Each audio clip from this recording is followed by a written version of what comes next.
Okay, this one is about the quality of your life and your happiness. It comes down to one thing and one thing alone, and the quality of your life is the quality of your conversations with grog. I like grog as an analogy for the person in your brain that you talk to 24 hours a day. And again, I'm 100% down with the idea that we have 70, 80, 90,000 thoughts a day. I mean, you've probably had about 10 already since you started watching this. You were wondering about my microphone and or my face or whatever, who the hell knows, or what am I even talking about? You've had 10, 15 sentences already in your brain. You're not listening, and that's okay. I don't blame you. I don't listen. I listen with half an ear half the time anyway, and I'm like, okay, this guy's not even worth listening to. I'm out. So there's that going on as well. But here's the problem. So the conversations of or the quality of your life is equivalent to the quality of your conversation with grog. And the point is, it doesn't matter if you have a great wife or great kids or anything. If you're just sitting there talking to yourself all day long, I mean, you're having sex and you're like, whatever, you're a chick and I wonder if he thinks my ass is too big or something. God knows, or you're a guy, I hope my beard isn't scratching her. It's like you're not even present for having sex. Um, I mean, you could be concerned about performance issues, this, that, the other thing. So it's an endless stream of conversation. I love calling him grog because he's primitive. I mean, the other things he's probably saying to you is, time for some more sugar. Or maybe I need some fat. I mean, that's part of your hardwiring, by the way. That's software. That's really hard to combat. There's hardware and software, in my opinion. Hardware is what's come through evolution. I mean, why are you worrying 24/7? Well, guess what? We were prey animals for millions of years. So if you've had 10,000 grandparents, if one of them didn't do this 24/7, he got eaten by a lion or a bear or a snake or a tiger, and you wouldn't be sitting here. So you have to have hardwired the ability to be like this. What's the next thing that's going to go wrong? What do I have to worry about? And today, of course, there's a million things to worry about, but it's not, it's not an animal. It's, are the Democrats going to win? Are the Republicans going to win? Are my taxes going to go up? Can I afford tuition for my kids' college? I mean, the list is just on and on and on and on and on. And again, back to my initial point of this conversation. The quality of your life is the quality of your conversations with grog. Are you talking to grog and saying, hey, I'm so grateful that I have this beautiful home and I can afford to buy food and I'm eating and I'm having this incredible life? Are you, you have wonderful kids, but are you sitting there just worrying 24/7 about your kids? Or are you just saying, oh my God, I'm so lucky I have wonderful kids? And again, it's 24 hours. And, wherever point you are in life, okay, so granted, it's 24/7 with the kids between the age of 0 and 1, but maybe your kids are grown and going off to college. So do you even get 1 day a week with them? I doubt it. And even if it's 1 day a week, is it 2, 3, 4 hours during that 1 day? Again, the other 20 hours is you and grog. And again, grog is the brain talking, God, how fast is it talking to sneak in 70, 80,000 thoughts in the lousy 16, I keep saying 24 hours a day, but what are you awake, 16, 18 hours where it's squeezing in this plethora of thoughts?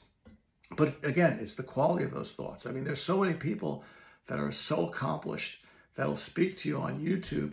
And, again, I kind of laugh because I'm like, the other day I made fun of a doctor. I'm sorry. It's like, what does a doctor who has written 7 books and achieved like a medical degree know about procrastination?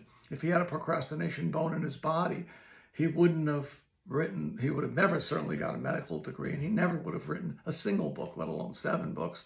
You got to be a chief procrastinator like me to know what procrastination is and why and how it happens and how you, normal human being, have cured it, not someone who never had the issue. It's like taking, why do you think AA is successful? Because it's driven and created by alcoholics. It's not like, I mean, like seriously, when you listen to the experts on the YouTube, they're the opposite of AA. AA is a bunch of alcoholics helping a bunch of alcoholics. They've been there, done that. And you're on YouTube and you're seeing there going, oh my God, this guy's got 3 PhDs. I'm going to listen to him. It's literally, if AA worked that way, the whole world would be a bunch of drunks because no one would ever get sober. You'd have a bunch of PhDs talking about, teetotaling PhDs talking about how to stop being an alcoholic. And, academically speaking, it's like in vitro, in vivo, what works in life. So anyway, I'm sorry, I may have beat the dead horse a little bit, but I can go on and give you 3 more hours of examples. But again, as you are talking right now, saying, okay, I've heard enough, time to sign off. That's it. That's what I'm trying to tell you. The quality of your life is the quality of your conversation with yourself, because you're with yourself 24/7. Even when you wake up at 3 in the morning, it's like, oh my God, it's like literally there's a conversation happening. You wake up at 3 in the morning and you're like, okay, I got 4 more hours of sleep. So therefore I'm going to be tired, and maybe I better set the alarm a little louder, or maybe I should set the alarm a little later. Should I or shouldn't I? Maybe I should just try to go back to sleep. I don't know. I'm a little nervous and worried about this. I mean, there's again, 1,000 thoughts, even when you wake up at 3 in the morning for a brief second or two. And if you can get to the point where you let go of your shit or shtick or whatever you want to call it, and have less of that conversation going on, you're going to have a so much happier life. And okay, one last story. I was going to something called Cafe Philo. It was modeled after the philosophy cafes in Paris, where the big philosophers of the day, which are still true today, Camus, Sartre, talking about existentialism and whatnot, they would meet at the cafe and talk about philosophy. And I remember I was like, it was so fascinating. And I actually took my dad there, and he was already in his 70s and 80s, and there were older people there. But that week, a whole class from NYU showed up. I was like, oh, I brought him the wrong week. But my dad was fabulous. He talked about, it's just, he's such a wonderful man. Talking about how, just the right thing to do, and people working and being happy and taking care of the workers. He's just astonishing. But the one girl had just come back from mainland China, and she said that the one thing that was shocking in mainland, she went interior into a farmland, and the family was so poor, they literally had one pair of pants for the 5 men in the family. So whoever was going into town that day would get the pair of pants. Now that's dirt poor, if I've ever heard of dirt poor. She said, but they smiled from ear to ear, and she was shocked when she got back to New York, because of course in New York nobody smiles, because if you smile, you're a male smiling at a woman, you get arrested for sexual harassment. I mean, you just can't smile in New York. It doesn't work that way. And again, I don't know if this is stand-up comedy or self-help, but I remember I was in Virginia Beach once with one of my friends, and I'm like, oh my God, I gotta go talk to that girl. They're like, what are you doing? Well, we were walking down the street, and she smiled and said hello to me. He goes, John, you're in Virginia Beach. That's what everybody does. So unfortunately, New York, kind of the epicenter of nastiness and bitchiness and unfriendliness. But that's a topic for another day. For today, you need to get it together with the conversations you're having inside your head. And there's so many different conversations happening. There's a lot of it is because you're hardwired to worry. If you weren't hardwired to worry, you wouldn't be here. You're hardwired to seek sugar and fat. If you couldn't tell the difference between sugar and poison, again, one of your ancestors would have died off. You wouldn't be listening. If you didn't know how to store fat, you would have died in between the hunt. Agriculture's only been around 10,000 years. So you're hardwired to, and you're also hardwired to rest. You never notice how lions will sleep for a few hours after they kill something and eat something. So you need to conserve your energy. So you're literally hardwired to be eat sugar, fat, and be lazy. If you didn't have those hard wirings, you wouldn't be sitting here. And it's actually astonishing. And actually, you're hardwired to procreate. If you weren't hardwired to procreate, your ancestors wouldn't have procreated. You wouldn't be sitting here. Well, gee, how's that working out in today's day of porno? And I've got another prediction for you while I'm doing a long one.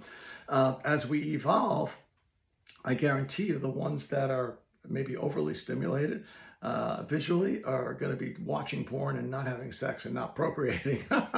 So maybe 100 years from now, that will get evolved or be, evolve out of who becomes successful in our world. And just go watch the movie Idiocracy, because all the smart people waited till they got their PhD, or they waited till they got this or that before they had kids. And of course, by then they were too old to have kids. So the only people that procreated were pure idiots. I'm like, yeah, that's where we're going, in my opinion. But you know what? We're evolving for lots of things. But I want you to enjoy your life.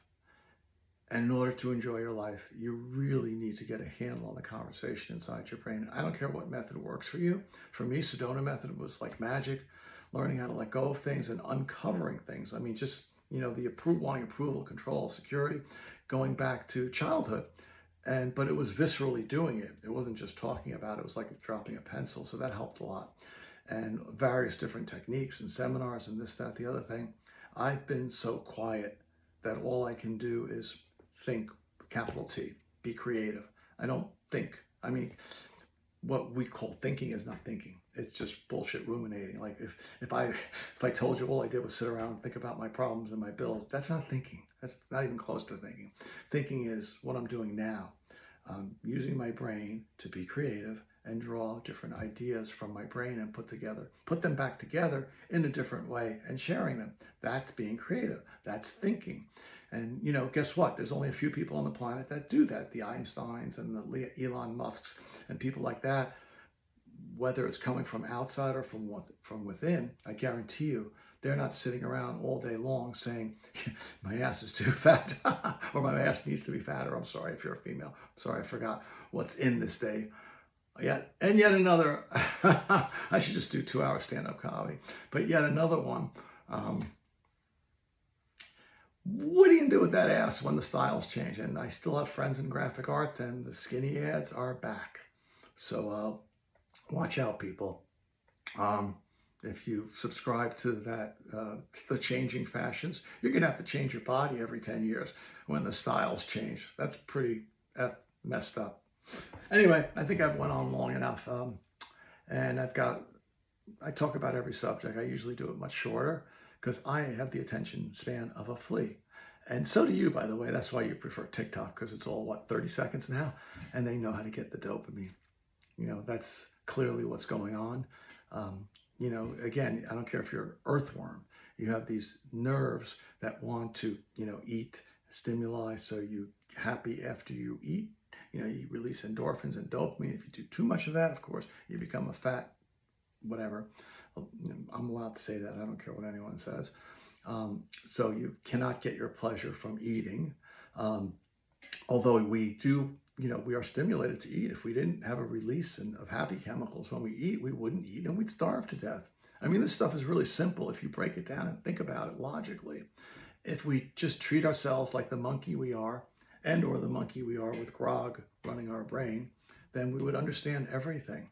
But again, sometimes you might need, I don't care if it's talk counseling, psychotherapy, Sedona method, go to your Anthony Robbins seminars, been there, done that. Go to LifeSpring Forum, EST, I don't even care. Go to, what's the one that everyone goes to in California, all the Hollywood people. Take your pick, but do something. Don't just sit there eating and watching porno or playing video games. And video games, of course, master manipulators. Some of these video games are doing billions a year. Why? Because you push the button a few times and bing, bing, bing. Your brain lights up, which it needs to do, or it's happy doing, and you're releasing different chemicals. We're really quite simple. And that's why the simplest thing in the world is running your brain. Rock. And just start being aware of what conversations are going on in your brain. And don't let grog hijack your brain. Okay, because he's in charge. And again, I don't care what your situation is. You could be with the greatest person in the world who is your lover, and you work together in a company and you work from home, so you get to spend 24 hours a day together. You're not actually talking for 24 hours. Grog is the one who's talking to you for 20 hours. And if you guys are talking 4 hours a day, I'd be shocked. Okay, nobody talks that long on a given day. Okay, but grog is. So be aware, take charge.